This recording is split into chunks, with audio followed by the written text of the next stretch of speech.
Di tahun 2022 juga pernah mempersoalkan volume toa masjid yang dinilainya berlebihan.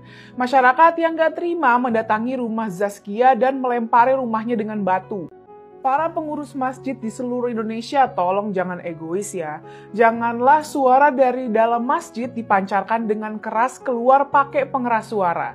Suara toa itu bisa sangat mengganggu. Itulah yang dialami konten kreator Alams04.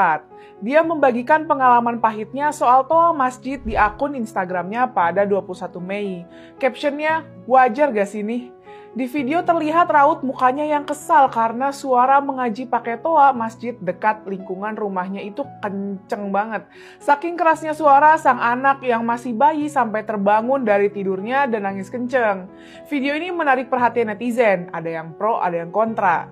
Sebenarnya kalau bukan azan, ada baiknya speaker masjid jangan mode speaker luar, biar saling enak.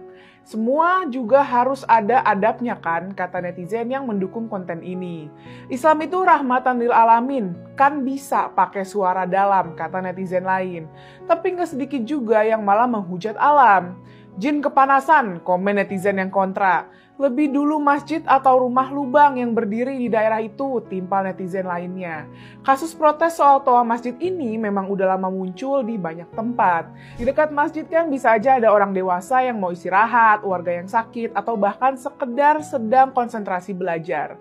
Sayangnya para pihak yang merasa terganggu akan suara toa masjid justru sering dihujat, dimaki, bahkan dipenjara atas pasal penistaan agama.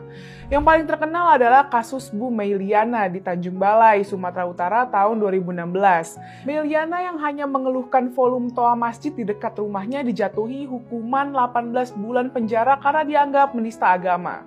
Padahal tidak ada bukti bahwa ia menghina ajaran Islam. Bahkan kuil Buddha di wilayah setempat juga terkena dampaknya. Karena Meiliana penganut Buddha, sejumlah kuil Buddha dibakar sejumlah massa buntut aksi protes toa itu. Aktris Zaskia Adia Meka di tahun 2022 juga pernah mempersoalkan volume toa masjid yang dinilainya berlebihan. Masyarakat yang gak terima mendatangi rumah Zaskia dan melempari rumahnya dengan batu. Padahal penggunaan toa masjid diatur Surat Edaran Menteri Agama Nomor 5 Tahun 2022 yang terbit pada 18 Februari 2022. Isinya toa atau pengeras suara luar boleh digunakan untuk azan dan pengumuman lain dengan volume maksimal 100 desibel.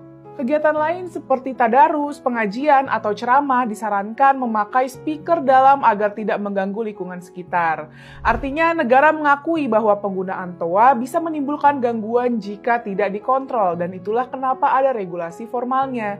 Keluhan masyarakat terhadap praktik penggunaan toa yang berlebihan bukanlah bentuk penistaan agama. Itu sekedar permintaan agar aturan negara dijalankan. Sayangnya para warga yang berpikiran sempit justru menganggap memprotes toa masjid adalah anti-Islam. Masyarakat perlu diedukasi bahwa kritik soal teknis keagamaan berbeda dengan penghinaan agama. Jika ada warga yang mengeluh dengan bahasa sopan, maka itu bagian dari demokrasi, bukan ancaman. Negara juga wajib melindungi siapapun yang menyampaikan pendapat dengan damai. Jangan sampai mereka dibungkam hanya karena melawan arus mayoritas. Yuk beragama dengan akal sehat.